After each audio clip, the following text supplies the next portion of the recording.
Dave Jackson, back for round two. I can't believe it's only round two. I think you came on in 2015. I'm going to have to look here, but you're definitely a Podcast Junkies OG. It's been a while, but I think your show was somewhat new when I came on. Yeah. 2014, yeah. Yeah. So it's been a little while. Things have changed a little bit since then, Yeah. maybe, in the podcast. Anything interesting happening in podcasting since 2015?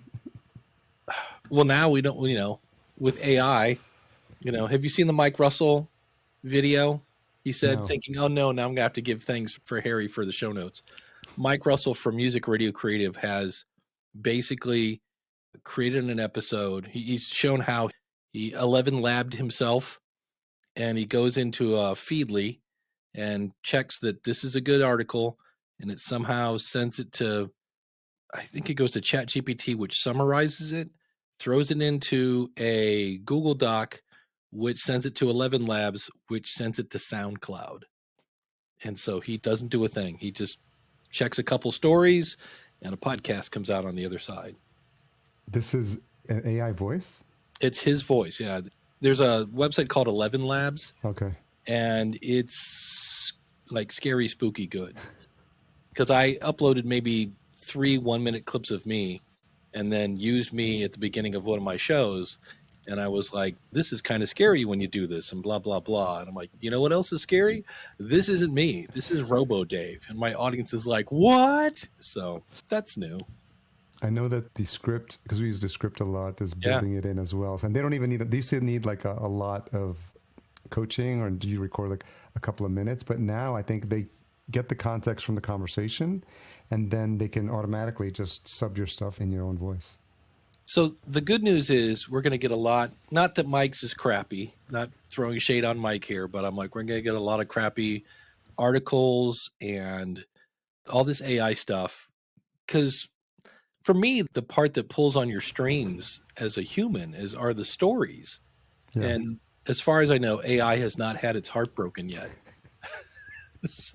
Or just the stuff you go through when you're growing up. Your parents do their best, and yet you still end up screwed up, and that's the way it is. So you do what you can. I think there's no shortage of people talking about AI. I recently posted on something about how just annoyed I was, like use AI to fix whatever, and just went on a mini rant there on Facebook. But it's interesting to think about. The irony of that post is that I used AI to create the image for that post. Right. Well, I was laughing. I was at AppSumo yesterday just because I hadn't been there in a while. And I'm here to tell you every single thing, because it's a website that has all these SaaS programs, and everyone was like, with AI. And I was like, look, Frosted Flakes, now with AI. I'm like, just everything is AI. And I was like, really? So you recently completed past episode 900, is that right? 900, yeah. It's one of those things where when you just start, you start. And all of a sudden, if you haven't quit, you look up and then somebody said, what are you going to do for episode 900? And I was like, because I've always thrown my format out the window. Probably the one that people know the most was episode 400. My show was taken over by some morning radio guys called Binky and the Wiz. Yes. And they locked me in a broom closet and this whole theater of the mind thing. Some of them have not been good. Episode 500 in particular is horrible. So for episode 900, I was trying to upset both Christians and non-Christians. And so I interviewed Jesus Christ from a marketing standpoint. And it was Jesus talking about how it's a family business, and he kind of took over for his dad, and there was a rebrand. And I was really surprised. I really thought somebody was going to get upset. And instead, I had a lot of people go, that was really creative and funny. And I was like, but you're not upset, and you're not, how dare you? So that was fun. So in the meantime, it was also talking about podcasting. That's always the main thing I try to do. However creative I get, somebody's got to walk away with something that they can go try or learn or think or something like that. So yeah, episode 900 was interesting. So add that to your list of accomplishments, inducted into Podcasting Hall of Fame as well. So I'm curious, and maybe you'll have a better opportunity to do this when you hit 1,000. Have you paused for maybe a few minutes, maybe even a day, to kind of look back at your journey and thinking back, where you started? We talked about it, I'm sure, in the early episodes, but I'm now with those other years. I don't even think you're working on Libsyn back then. No. No, the early days, I was still teaching in the corporate world. I was playing in a band. And when I started, I just gone through both a bankruptcy and a divorce. So 2004 was a banner year. And so 2005, I'm in this weird basement room of my brother's house who said, "You're going to come live with me." And I'm like, "No, I'm just going to go get an apartment." He's like, "You got a lot of legal bills coming. Come live with me." And so I'm in his basement, and I just seen so many things kind of come and go. Yeah. And I like MySpace. I totally missed the MySpace boat. And so this thing came along like, hey, membership sites are going to be cool. And then a friend of mine was always going to these marketing conferences and said, "Hey, I've seen the next big thing." And I go, "What is it?" He goes, "It's podcasting." And I Googled it. I Googled the phrase podcasting. There were 1.5 pages. And I go, "Wait, how do you spell this?" It's like, all right. I'm like, "I think we broke the internet." I go, "There's nothing on it." So yeah, so that's when I was like, well, if membership sites and podcasting are going to be the peanut butter and chocolate, let's see if we can put those together and come up with a Reese cup. And it was the first 3 years, especially, were just brutal because nobody knew what it was. Like, do I need an iPod for that? So, but it is, when I look back, it just things like there's a piece of equipment called the Zoom PodTrack P4 that I think is under $200. It's like 180. And 5 years ago, that would have been $1,000. I've got I forget the name of it's some interface, and I paid $800 for it. It just looks like about the size of an 8-track tape, and it's got these super preamps and all this other stuff. And then like 3 years later, like, oh, here's this thing from Zoom. Now, granted, it's plastic, and I wouldn't want to drop it, but Yeah. and the fact that we used to have all these mixers, and so you had to learn mix minus, and that was always a pain in the butt to explain to somebody who's never been in audio. Lots of diagrams with arrows and things like that. So it's been a lot easier. How do you think about the role or being a spokesperson that you're playing now in the industry? And naturally, I would imagine that comes naturally for you being a teacher or being an instructor. But have you thought about that as well? How people have followed your journey, and also thinking about, I don't know if you've kept track of the people that you've impacted or helped along the way. I have old email lists that occasionally I'll go through the name. I'm like, oh, I remember that guy. Or I remember I had a guy come through because my first podcast wasn't about podcasting, it was for musicians. And this guy said, "Hey, you always say if you come through Akron, Ohio, you'll buy me a pizza." And I'm like, "Oh, absolutely." And so we're at the pizza place, and he goes, "Do you remember how I used to sign off?" And I go, "I don't remember what I had for breakfast, let alone what I said 19 years ago." And he goes, "You used to say, for those who have money, there is therapy. And for the rest of us, there is music." And I go, "I said that?" And he's like, "Yeah." He goes, "That's not bad." He goes, "I now teach music at a university." And he goes, "And I start off every semester with that." And I was like, well, look at that. I'm like, that's cool. So Yeah. it's weird things you don't know how you're affecting people that you go through. And so that's always kind of tricky. And it's always fun when you meet someone who listens to all of your episodes because they kind of know you, or at least feel like they do, and you have no idea who this person is. And I just went through this. I was in Houston, Texas, and I've known Adam Curry. We always kind of bump into each other over the years, but I've never met his wife. And I listened to his show, Curry and the Keeper, and it's cute and it's fun. It's just basically a little audio diary that they do. And all of a sudden, I'm standing next to this blonde woman, and the voice of Tina Curry comes out of her head. And Adam walks over and goes, "Have you met Tina yet?" And I was like, "Yeah." And I go, "I got to say this because it doesn't happen much." I go, "What?" I go, "The voice of Tina Curry is coming out of your head." I go, "It's so cool. I haven't seen this in so long." So that's always kind of fun. And the other thing that's weird about when it dawns on you that people are listening to you, because we've all convinced ourselves, thanks to imposter syndrome, that nobody's going to listen to us. Yeah. But I was working with a client once, and I said, "Okay, so what's the idea we're working on? Great. Do you have any equipment?" And he rattles off all this stuff. And he said, "Oh, I've got the Zoom PodTrack P4. That's the thing I just mentioned. And I bought a Rodecaster." And I go, "Wait, you bought both?" I go, "You kind of need one or the other." I go, "Why did you buy the Rodecaster?" And he goes, "Oh, you said it was cool." And I was like, "Yeah, it's like $600 though." And he's like, "Well, I don't know. I just thought." And I'm like, "Okay." So that's when especially when I talk about gear, Yeah. I'm really careful to go, look, if you have this product or this product, you don't need to upgrade. Like, this is cool and all, but yeah. So that's when I kind of went, oh, wait a minute, this microphone's loaded. Yeah, exactly. So what's the show count at? You know, I know it varies over the years, but shows in production, or maybe if the total amount Oh, is even? it's funny you ask. I just updated a spreadsheet the other day because I knew somebody was going to ask. They ask me this occasionally. I know I've done like 31 different shows. I'm at 4,790 episodes over 39 shows, apparently. Now, some of those are the same where I've rebranded, but somewhere around 35. Yeah. So it's one of those things where the kind of joke is Dave enjoys this and that. And when he's not podcasting, oh, who are we kidding? Dave is always podcasting. So, and some of those were really great mistakes. Like I did one show called the Customer Service Show. I'm always the king of the really obvious name. And that was one of the things I did before I was a teacher. I was a customer service rep. And I thought, oh, this will be great. And you have delusions of grandeur. I'm going to launch this podcast. I'm going to be seen as like this expert customer service guy, and people are going to hire me. And I did about 6 episodes, and I just sounded like a grumpy old guy. I'm like, I went into McDonald's today. They didn't even say hello. Man. It's just like, and all of a sudden it was like, who's going to listen to this? And B, it's what I do. It's not who I am. While I have that experience, I try to show what's called new to cooking, because I am new to cooking. And I think that made it 18 episodes before I went, you know what? Restaurants are good. I'm fine with that.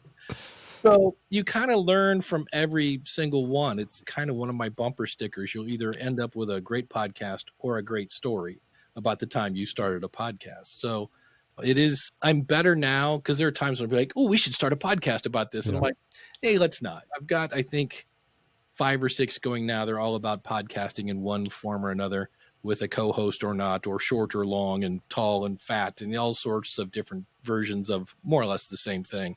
And I now go, yeah, let's not start another podcast. I think once you have that first 1 or 2 solidly under your belt, you start to realize, I like to refer to it as your virtual stage, and this ability to have not only to speak from and teach from, but also just to have people on that you want to have conversations with. And it couldn't be more clear for me than what I did with my second show, Vertical Farming Podcast, which is just blown up. I've been flown to Dubai and to Germany this year for indoor farming conferences on their dime. It's generated over $80K in sponsorship dollars, and I interview CEOs and founders of these companies. And I went 3 years ago, literally zero visibility in this industry. And so just that focused effort on using these skills that I had, long form interviews, know how to produce a podcast, and putting them together, and really just how powerful that can be. Yeah, I mean, that story, the Vertical Farming Podcast, is a great story. It's made it into a few of my presentations. So I'm like, well, you can start off with a sponsor. It's not normal, but Harry did it. And you bring up a great point. I just talked to someone who had podcasted for 5 years, and she wrote this great blog post kind of saying how after 5 years, I didn't really have anything to show for it. And it's easy to fall into that mindset because we come up with expectations, and I never made it on Jimmy Fallon, all these other things. And she said, but on the other hand, I sat back and looked, I'm like, wait a minute, I know how to build a website. I'm pretty good at copywriting. I'm great at graphics and forming a somewhat thought out sentence and this and that. So it was a really neat kind of blog post because she was like, it felt like a failure, but in the end, I'd gained all these extra skills that I just kind of overlooked, but it was now part of who I am. Do you have time to think about your impact? If you just separate yourself from the fact that you're podcasting and you have all these shows, and think about what podcasting has done, or maybe just impact on you. Like, what has it done for you overall, just kind of like 30,000 foot view? Because sometimes when I'm in it, it's hard to realize, like, I wouldn't be here. I wouldn't be having this conversation with you. I wouldn't have a business. Like, I really start thinking about all things I would not have had I not started, that first show in 2014. Yeah, it's really weird. Somebody said, what would you be doing if you weren't podcasting? And I go, I honestly don't know. Probably still doing stuff with music, but the thing that solidified it when I was, again, back in my brother's basement, I've done a podcast for 2 weeks. I got a voicemail from Michael Van Laar from Nuremberg, Germany, and I'm in the middle of nowhere, Ohio. It's me and the cows, and some guy in Germany found my show, and that's when I was like, oh, this is cool. I don't know what it is yet, but this is really, really cool. So I just wondered, like, if that hadn't happened and I'd kind of followed the path of many podcasters, you put it out, nobody's listening, and you're like, but it scratches every itch I have. Back then, especially, you kind of had to be a little bit of a nerd. It's super creative. Like, there are no rules. You can do whatever you want. And then the fact that I get to help people, it just scratched every itch I have. and John Buchanan, right? Yeah, Probably. yeah. Yeah. And John one day looked at me, he goes, you know what's so funny? And I go, what? He goes, you don't know you're Dave Jackson. I go, I have no idea what that means. He goes, dude, he goes, you're like, you've been doing this forever. He goes, everybody knows you. I go, no, trust me. No. But it's one of those things that I have people on occasion that try to like, I'm like, I don't know. It's just me in a spare bedroom talking to a microphone. Then I see the numbers and I'm like, wow, people are listening to this, but I'm just having fun. And I enjoy helping people. I just had somebody contact me today and they're like, wait, so if I do this and this, how much is it? And they're like, it's not more. And I'm like, no. And they're like, okay. And I'm like, I just like to help people. I know I should charge more, but I'm like, I just like to help people. Yeah. So that is something that's always kind of interesting. And you mentioned like getting flown to Dubai. When you started that podcast, you're like, I bet in 3 years I'm going to end up in Germany. So you just kind of go where it flows. And it is, I think for me, it helped make an audio resume and building the relationships. Like, I don't think I'd be at Libsyn if I didn't have a podcast, but because of the podcast, I got invited to go to a podcast event in Pittsburgh. And that's where I got to meet the people from Libsyn. And at the time I was still teaching and I just said, are you guys ever hiring anybody? And I had no thoughts of ever leaving, but fast forward a year and a half later and my teaching job dries up. And I was like, oh, I know some people I wouldn't mind working for. So that kind of stuff. I got hired at a college once because they asked me in the job interview, they're like, what do you do for fun? And I go, oh, I play the guitar and I do podcasts. And they're like, oh, you do podcasting? So it's kind of weird. You don't know how it affects people or where you'd be without it. It also got us to Australia as well. Yes, exactly. Yeah.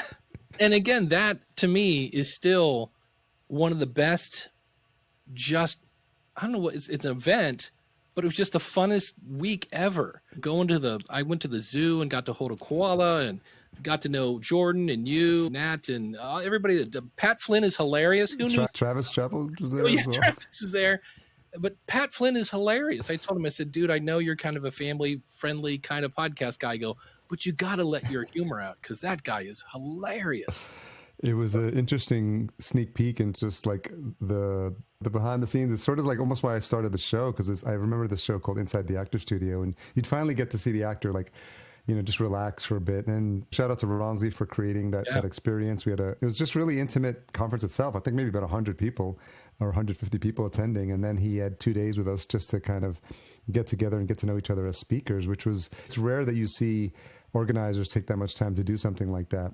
And I remember going to the fridge, I think I was grabbing a beer or soda or something like that. And I just had to like think about like, wait, who's in this living room right now? It's like people that when I got started podcasting, I was like admiring and looking up to, you know, Pat Jordan, you mentioned yourself, and Travis was just beginning to blow up as well. And Omar Zenoff was there. Yeah. And so it was amazing to think about, had it not been for the show, like to create those opportunities. And I think that's what a lot of people, they can't see that far ahead. And they think about the moment where they're just like, why am I going to do this? And it's frustrating. And I don't know why I got to be showing up week in and week out. Yeah. And you just never know. And so I try not to say no, especially if it's something new. It was something, I remember I was at a kitchen table once and I was all of like 23. So I'm feeling very grown up. And I looked at my mom and I go, like, what was your philosophy of growing up? I said, because I remember she'd let me ride in the trunk. I remember when I was wee little, I would ride under the cart.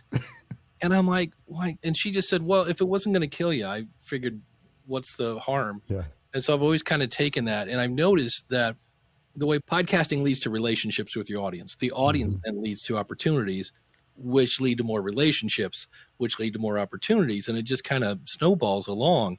And so it's interesting when I go to these different events, it's like going to summer camp. When I see you and all these people, it's big hugs all around and you just kind of pick up right where you left off.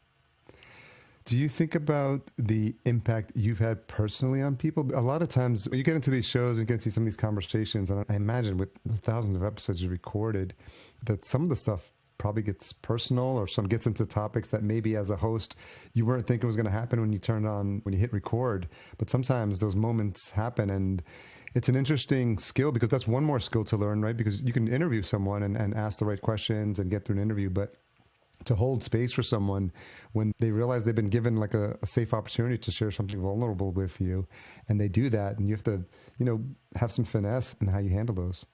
Yeah, I think I'm a better communicator. I hope so. God, I hope so. Thousands of episodes later.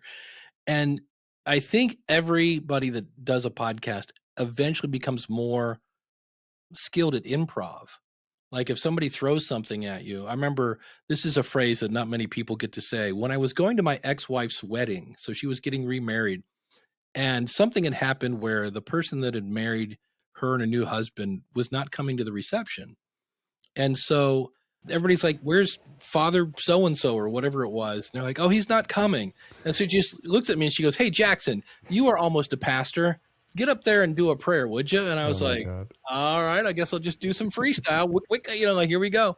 And I pulled it off. It was no big deal. And so I've run into that a lot. Or last week, I do a live show with Jim Cullison where we just kind of take questions from a chat room. And he let me know before we even started. He's like, hey, I have to leave like 20 minutes early. I'm like, fine, that's no big deal. I said, I'll just do the last 20 minutes, me in the chat room. And that was one that all of a sudden you're like, oh, this is awkward talking to no one. And then the thing I've noticed about, if you listen to guys on the radio, they're really into the dramatic pause as they figure out what the heck they're saying. And I was horrible at this. I sounded like that old commercial of the guy that just keeps talking and he never shuts up and he just hears another word and keeps going. And it's like, Micronauts or yeah, something like that. I was so weird. So you get yourself into these positions that give you new skills. And I definitely, when I was growing up, I was pitifully shy. I got fired from my first job when I was 16 because I wouldn't talk to customers. I was just, introvert was an understatement. Where now I still tell myself I'm an introvert, but I had a teacher of mine that basically said, fake it till you make it. He was like, act the way you want to be, and someday you will be the way you act. So I sure smell and act like I'm outgoing. I still tell myself I'm introverted, and it comes out occasionally, but that is something I think, again, just from being in these different positions where you're like, oh, here, you're going to be in a house with a bunch of people in Australia. So have fun. Don't hide in the corner. It comes out occasionally. I remember when I was married, I went to the dreaded Christmas party. There's nothing worse than going to the partner's Christmas party. And she was a nurse, so they're all talking health ease and Dr. Ease, and I have no idea. Yeah. And so she just looked at me. She goes, oh, no, don't do it. And I go, what? Don't be shy, Dave. Don't be shy, Dave. I don't like shy, Dave. So, and then finally somebody walked up and said, hey, are you the podcast guy? And she just rolled her eyes and goes, I'll see you in 20 minutes. So, yeah. Is that something, do you think, just comes from the reps, or is that something that people can be taught? Because that's being introverted and being scared to like talk on stage, talk in public. That's a legit fear up there with like spiders and roaches and like heights and like tight spaces. Like speaking in public is paralyzing for some people. I remember even in Australia, I gave a talk, and by the end, I felt like my mouth was stuffed with cotton. I was just like, why is my mouth so dry? And because it's not something, if you don't do regularly, it's not natural. Yeah, it's funny because, I've been teaching for 20 years and now podcasting for 18. And if I go on stage 5 minutes beforehand, my hands turned wider than they normally are, and they sweat. And I'm like, oh, it must be. And I look at my watch. Yep, 5 minutes to stage time. Here we go. So I think we get better at it. It's just a matter. I just think it's a long process till you really feel natural. And I think for me, one of the things when I grew up, I had an older brother and sister, but they had friends and they would scatter, and it was just me. And so there were times when I had to really just, I was going to say play with myself, but that doesn't sound right. But I had to entertain myself, shall we say. And I still think that has something to do, because to me, I'm like, well, just do a solo show. And I have my one co-host is like, I can't do solo. He's like, I need a co-host. And I'm like, really? Just talk to your invisible friend across the desk. And he's like, I'm not comfortable doing. And to me, I'm like, no, just, it's that person right there. Just go ahead and talk. So I don't know if that's me. I kind of think, because I run into people like, I don't know how you do solo shows. And I'm like, you just do it. And so maybe that was just something I kind of threw entertaining myself growing up. And I still consider myself somewhat weird. I remember when I was growing up, this is back when there was one phone on the wall with a really long cable that was all stuck to each other. And I'd be like talking to my cousin. I'm all of like seven or eight. And we had these Coke glasses that you would get from McDonald's, and we had a whole set, right? Oh yeah. I would start filling these up with water and tuning them as I'm talking on the phone. Ding, ding, ding, ding, ding, ding, ding. And I remember the one time my mom just looked at me, can you not just talk on the phone? Because I was always banging on stuff. And so I think that's part of it too, is I'm just always a little, I mean, now they would definitely diagnose me as ADD or something of that nature. And where back then it was just, oh, he's creative or hyper. So when did the musical journey start for you? I was 5 and I had one of those plastic guitars and I was left-handed. And so I was trying to play. I have a tape of me somewhere banging away on this thing. But around 6, it had come to my attention that everything I wanted to do left-handed was now a pain in the butt, right? There were no scissors. I couldn't get a baseball mitt. And I remember I was in first grade and I'm like, yeah, I'm done with this. Like, I'm just going to be done with right-handed. lefty. Yeah. Like, I'm done with lefty. See ya. It was nice. And so my brother had tried, at one point, he strung a guitar upside down because every time you opened up a right-handed book, like it was backwards. And so it was like trying to learn how to play the guitar in a mirror. And I was just like, yeah, I'm done with that too. And I'm just going to play right-handed, which is really cool because when you're a guitar player, the hand that's really doing a lot of the work is your left one. And so I sat around probably when I was around. So when I was 5, my fingers were too small. That was the other problem. And so he was 7 years older than I am. So when he got a job, so he would have been 16, I would have been 9. That's about right. And he'd be like, I'm going to work. Don't touch my guitar. So, I mean, sorry. And so I started playing and found that old right-handed book, and I'm playing, Jimmy Crack Corn and I Don't Care, and She'll Be Coming Around the Mountain and all this other. He's over there playing AC/DC. And so the one day he was like, all right, if you're going to play the guitar, I'm like, what are you doing? And there are these things called bar chords where you can play chords up and down the neck.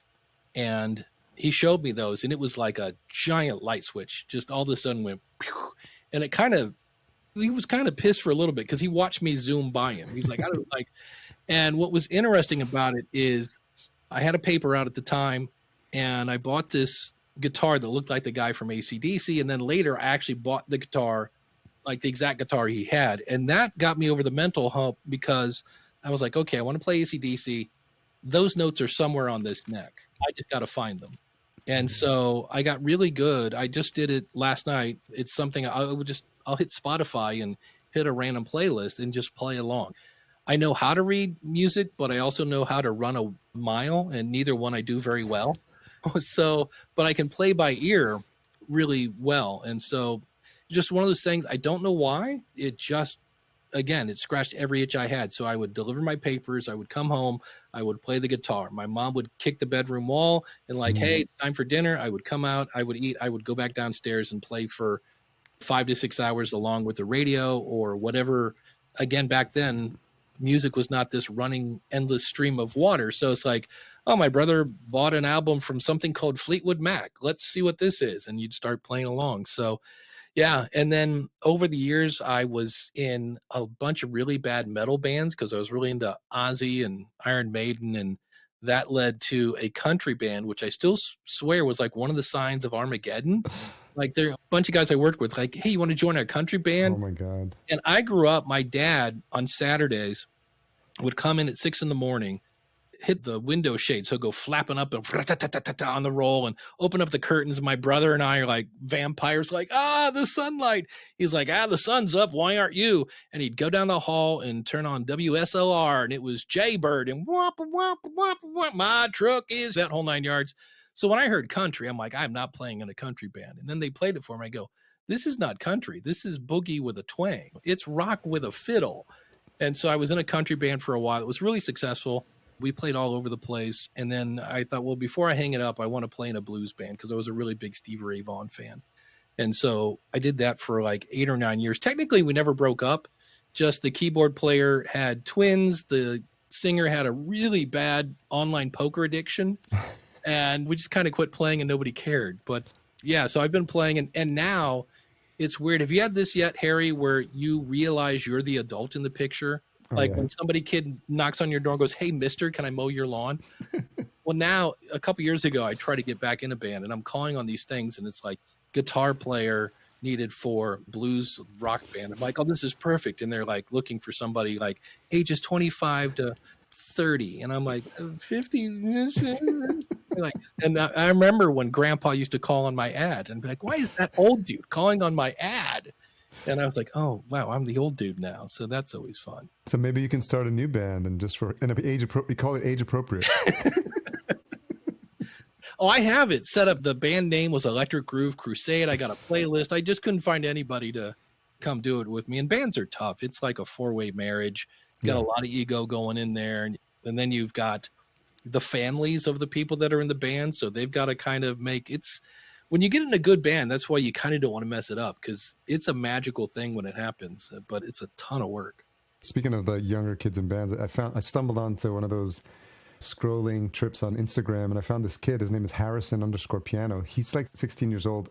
An incredible, one of those like Bach or Beethoven, like transported from another dimension, like clearly reborn, was a maestro in a previous life. But there's videos of him, like I think at 6, and he's just like crushing it, killing it, like on the piano, and just moving his fingers so fast. He's playing like Billy Joel. He's playing like crazy songs, and then I keep scrolling and I see him playing the drums, and I was like, wait, you play the drums too? And he's like incredibly sick. And now it just led me to this group called Echo. It's a bunch of like 16 and 20-year-olds in Liverpool, of all things, interestingly enough. And I marked it. I was like, that's going to be the next super great band, because just the energy was so exciting, and you can just picture, it's almost like that Ramones vibe. I'm sure the people when first see a band like that, they're just like, whoa, what are those guys doing? What is that? Yeah. I used to cheat. Most people don't know this. You may have known about 78 records. They were made out of really brittle. Like you could smack them. If you watch It's a Wonderful Life, when she breaks, that was a 70, but somewhere, I've never seen one, there was an LP that went at 16 revolutions per minute. So it was 16, 33 and a third, 45 and 78. I had an old turntable with a 16 speed. So I could put Van Halen on and listen to Eruption, and it was exactly an octave lower. Wow. And so it'd be like, and so I would tune my guitar an octave lower. The strings are falling off the neck, and I would learn it. It's also twice as slow. So you could learn it then, and then it was just a matter of, okay, let's tune everything back up. Now that I know what the notes are, I just have to play them really, really fast. Where today, these kids of today, you just go to YouTube and go, show me how to play Eruption. They're like, here. And you're like, oh, that's no fun. You can do 0.5x now on Spotify, I guess. Same thing, right? Yeah. And so you can think about the impact of just learning that. And what's interesting, I remember you said you pick up the guitar and you said the notes are there. I just have to discover them. Just got to find them. Yeah, just immediately think of like Michelangelo when he sees the block of granite and he's like, David's in there. I just got to get him out of there, right? It's so fascinating, that same perspective. Yeah, it was just something where, and the other thing, I guess, to think about it, there wasn't as much stuff to distract me. There was no Netflix. There was radio, which back then was great. I mean, in Cleveland, we had WMS, which broke Bruce Springsteen and Rush and Denny Sanders and Kid Leo and all that big FM stuff. But there wasn't as much stuff to do. And so I was like, I just love to play the guitar. And it was just one of those things where I remember there these things called fake harmonics. I called them squeaks. If you listen to ZZ Top, you'll hear a lot of squeaking or Black Label Society. And I remember when I figured out by accident how to make a squeak. And it's basically just this weird, almost playing with the side of your thumb. And then like I couldn't make it happen. Like it happened by accident. I just remember for an hour just hitting the same note. And when I finally figured out what was going on, now I can squeak all day long. But it's those kind of, it's almost like a video game, right? You get past level 2 and you're like, oh, now, but I got to go through the door and kill the dragon before the water. And so you'd find something else. And then I'm fairly logical. So I'm really into math. And so it just dawned on me that once I learned one little pattern, if I just learned it an octave lower and an octave lower, now I just had a roadmap of like, if I'm in the key of E, these frets work. And it was just a matter of like, now, okay, it's like the sidewalk, don't step on a crack. Okay, I know where I can walk and where not to walk.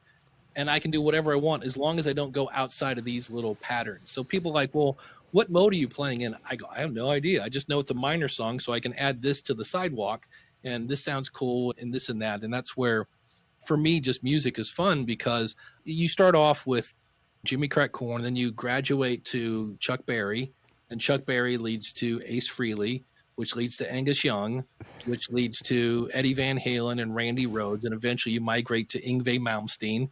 And that's when I got into the country band. It was like learning French. It's the same language, right? It's the same alphabet. It's just completely different. And there are some amazing guitar players in country. So that was a lot of fun. And that's what I loved about it. Because like, oh, you guys are doing the Jimmy Page thing, but you're stretching the G string up to here and blah, blah, blah. And so I was like, oh, this is another way of expressing yourself. And I still have like almost zero jazz chops. If somebody said, what would you do if you had more time? I'm like, I'd go learn some jazz because it always sounds cool. What's left on your creative endeavors bucket list? It's funny. I just said this yesterday. One of the things I added to my bucket list, and are you watching Welcome to Wrexham?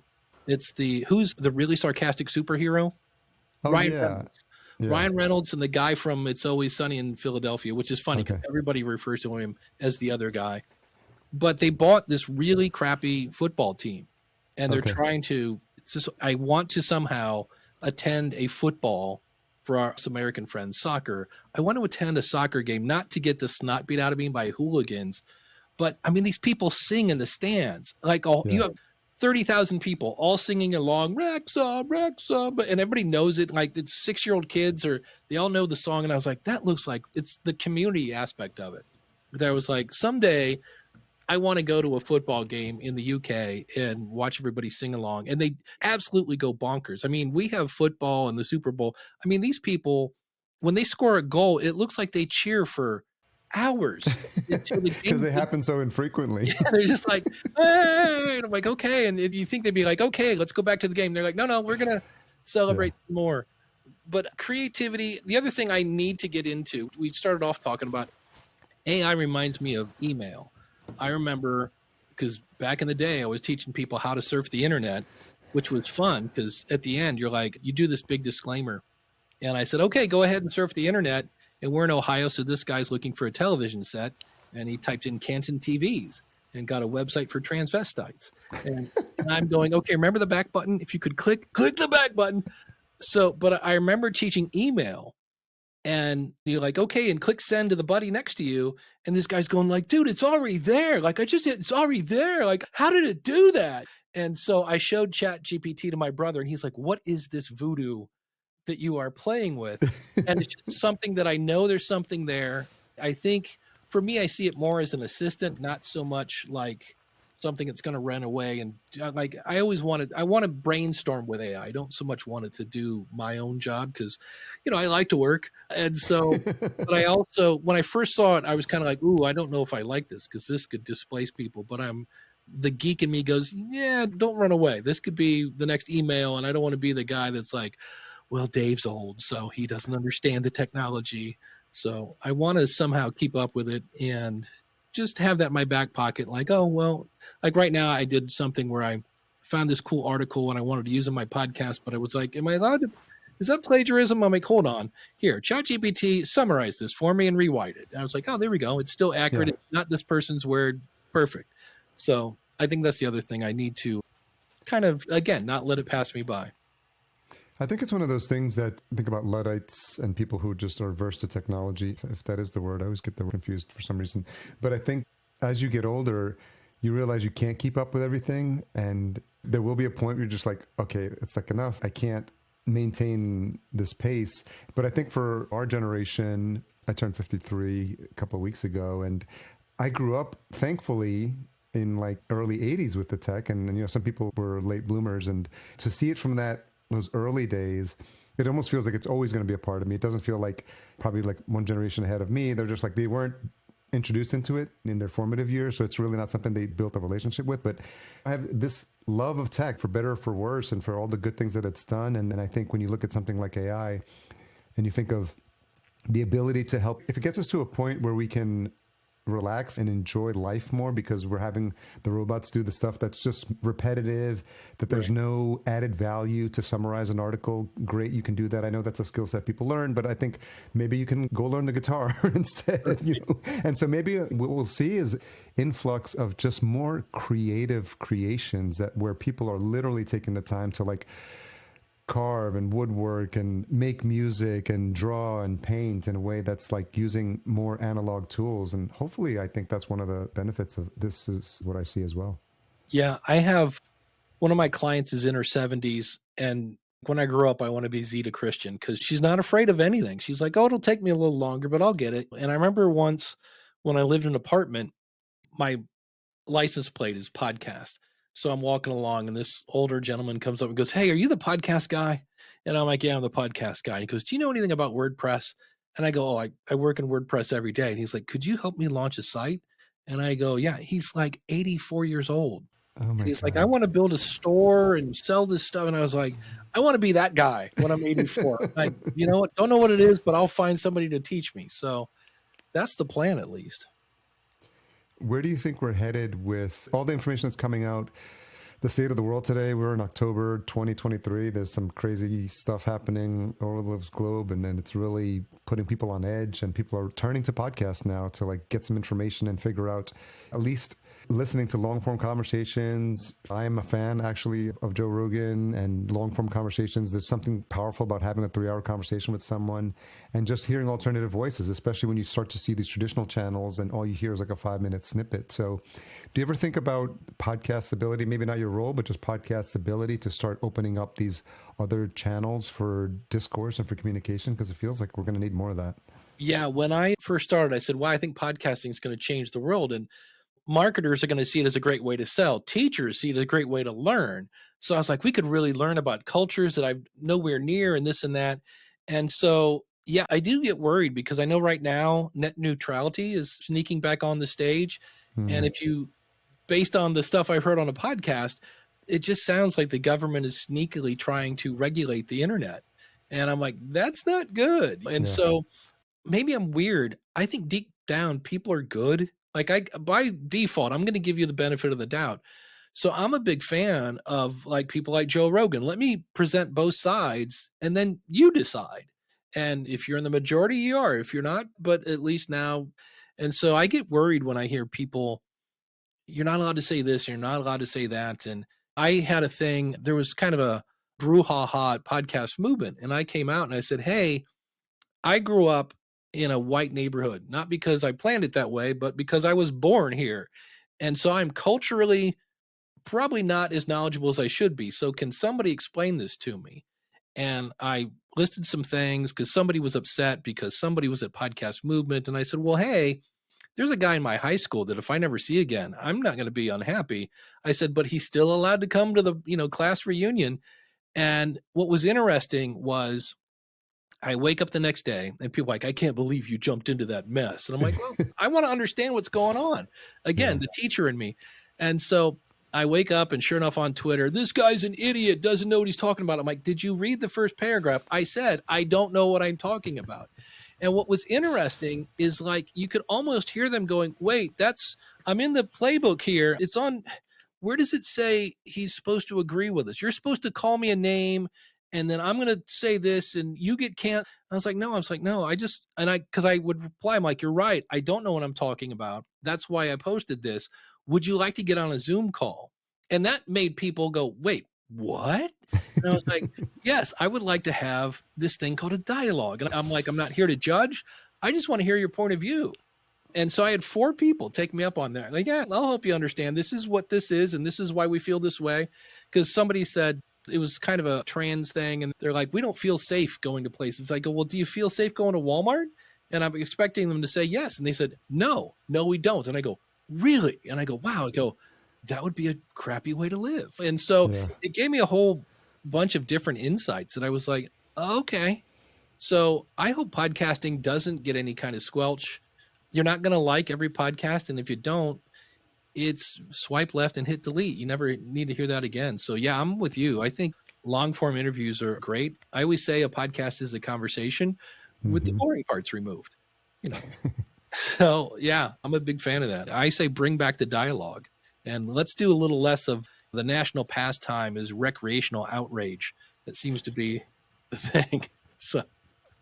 Well, it's clear that the path you've followed has been working for you, and you haven't been canceled, so that's good news.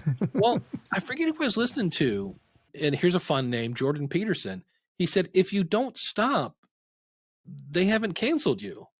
And I was like, oh, that's a good point. Cause everybody's always like, they run to the corner and hide.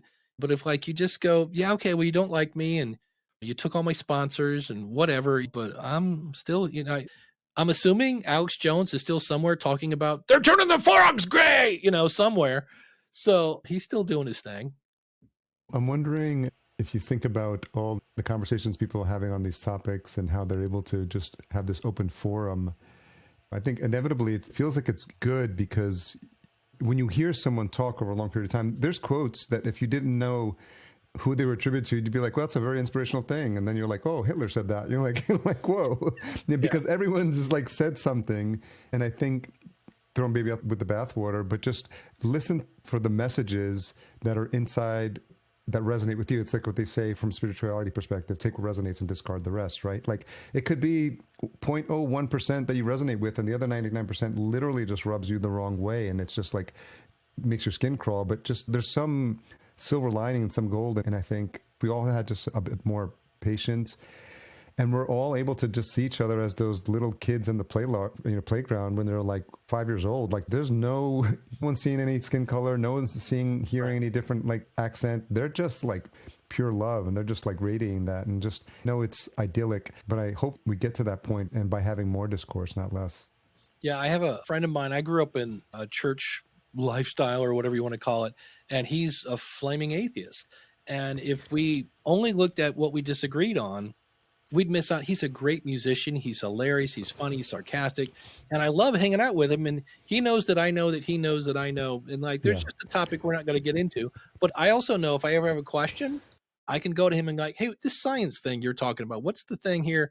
And so, I mean, one of the things I love about you, Harry, is you definitely you've delved into more spiritual things like Buddhist and this and and I'm like, so that's why I love hanging out with you because you'll throw in something that I'm like, I never have thought of that, or that's a thing, or whatever. And so I love to learn. And so anytime I can hang around somebody that's not the same version of Dave Jackson that grew up here and knows this and that, I'm like, oh, wait a minute.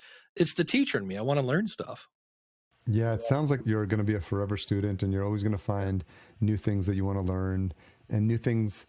You have this unique skill set where you're not only learning, but you're also helping because of the nature of who you are, like other people learn it as well. So I think it's incredible what you've been doing for just the podcasting space itself. I can't imagine how many lives you've changed from people that have just learned from you. So I just want to publicly congratulate you and thank you for all the work you're doing for the podcasting community. Thanks, man. Yeah. Like I said, I have these old email lists and when I look, I'm like, wait, there's 2,000. There's another list of how many people have I helped? I'm like, I lost track. So it's something I love to do. Otherwise, 18 years, I'm really kind of feeling like I'm just getting warmed up. If there's anyone who is listening, I can't believe anyone fall into this category listening to this conversation, but they have still yet to not start their show. They've been sitting on the fence for a while and they've been putting it off maybe for years, sometimes for decades. And I think, like I said it earlier on, podcasting has changed my life and I can understand the power of it to change, someone else's life. So what advice would you give? You get so many people coming to the Lips Encounter as well, just getting started. I don't know what I should do. And do you see any consistent threads or what guidance do you have for just getting them over that hump? Yeah. The thing I see is they're really excited. They know they want to start a podcast. They just don't know on what. So that's always kind of tricky. Or the thing I battle the most is it's not getting people over the tech. Because the tech, I always tell people, have you ever been in the car and like your jam came on? And then the phone rang because you crank it up. They're like, oh, wow, the Pointer Sisters. Yay. So you crank it up and then the phone rings. So then you turn the phone or you turn the radio down so you can hear your phone. And I go, okay, you know how to mix audio. Have you ever uploaded a Word doc to an email? And they're like, yeah. Like, well, then you can upload an MP3 file to your media host. Have you ever, so there's all these things, not that there's no learning curve, but you're probably closer than you think. So what I have to battle all the time, it's the mental part. I had a client, really nice guy. He's a pilot. He's flown in a couple different of Iraq and all those different places. He's the guy that flies the plane that you then come and dock into so you can refuel. So he's an author and a keynote speaker. And I'm like, okay, you have courage and content. Why are you not podcasting? And so finally, the one day I just got on Zoom with him. And I go, really, what's the deal here? I'm like, because he would talk. And I'm like, dude, that was episode 1. Why weren't you recording that? And he said, I think it's my military background. He goes, I'm afraid to look stupid. And I said, all right, it's not radio. I said, go ahead and record episode 1. I said, do you trust me? He goes, oh, absolutely. I said, okay, if you sound stupid, I'll let you know. Here's where it needs a little polish. So he sent me episode 1. I go, man, this is a great story. I go, but it's pretty obvious you're reading this. I said, can you kind of go back, add a little voice inflection? Sends it back. I'm like, man, this is so much better. And I said, if you wanted to, you could put this out. He goes, hold on. 20 minutes later, here's version 3. I go, I can't even tell you're reading this now. He goes, it's because I'm not. I know the story. And I'm like, maybe that's your process. And now he's having a blast. And so, that I battle that a lot. People like, why is anybody going to listen to me? Which is fun. So I talk them through that. And so I'll walk people through, they'll finally launch and they go from nobody's going to listen to me. Then they get freaked out because, oh man, people are listening to me. And I go, yeah, I told you they would. And they're like, and now they get that whole thing of, wow, the microphone is loaded. I got to watch what I say. Maybe I shouldn't be telling stories about my spouse on the podcast. Yeah, that's a really good idea. Don't do that. So that's what I probably fight through the most. And so we're talking about the guitar. When I first learned to play the C chord, I didn't run out in the street and play the C chord and go, hey, everybody pay me money. I know C. You start, you play in the basement a long time. And I would say authors have rough drafts, athletes have preseason, actors have dress rehearsals. Maybe those first couple episodes, unless you're Harry, of course, go think about that. The vertical farming, you had 9 years of practice before you launched that? Yeah, of course. Yeah. So if this is not you after 9 years of practice, not that you have to have 9 years of practice, but do a little practice, get somebody who's not named Mom to listen to your show. So they'll say, this was really good, but that part there was kind of boring, because you don't want to put out stuff that's boring. And then just go out there and realize that no matter what you do, by the time you get to episode 10, you're going to cringe when you listen to episode 1. It's just the way it is. But it's the mental thing that I think that stops most people. Well, timeless wisdom. I'm so appreciative of us having this ability to catch up. I always know that just as much as we like to connect and say we're going to catch up and have a chat at a podcast conference, it never happens because there's so much going on. Class reunion vibes, you start to see everyone else. Yeah. And I think the days go by so quick and then we're just exhausted. So this was long overdue. I'm so happy we just got a chance to connect. And that's one of the beauties of my show. I just love to connect with my friends and then occasionally bring some new people on and just share what's happening and just remind people of how amazing this journey has been so far. So I appreciate you coming on, my friend, and sharing some fun stories and getting people excited about the possibilities and the potentials. And also just this idea of always scratching your own itch and never being too shy to just try something new. And you're certainly the poster child for that. Well, thank you, Harry, man. It's always great to hang out with you and just a bunch of people, man. As soon as I see you guys, I'm like, all right, now we're going to have some fun. We're going to go jump over some shopping carts. Yeah. Excellent. So, thanks, man. I appreciate it. Okay. And anywhere you want to send people specifically to connect with you? Yeah, go to schoolofpodcasting.com is where you can find, that's like my main hub. And then the other one, if you want to see all things Dave, go to powerofpodcasting.com. Okay. I'll make sure all those links in the show notes. Thanks again, my friend. Thank you.